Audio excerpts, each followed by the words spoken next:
So here is our problem. So we have M water of 20 kg and the final temperature is negative 5 degrees and the initial temperature is 0. So we have a Cp of water equals to 4.18 kilojoule per kilogram Celsius and LF of 334 kg per kg and Cp of ice equals to 2.1 kg over kg Celsius.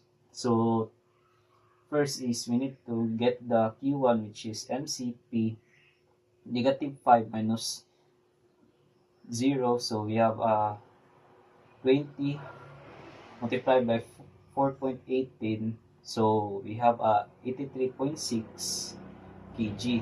Tapos our Q2 is MLF.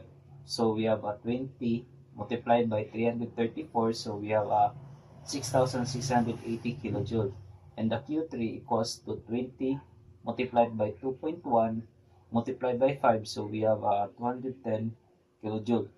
So the Q total is 83.6 plus 6,680 plus 210. So we have a Q total of 6,973.6 kilojoule. And that's our final answer.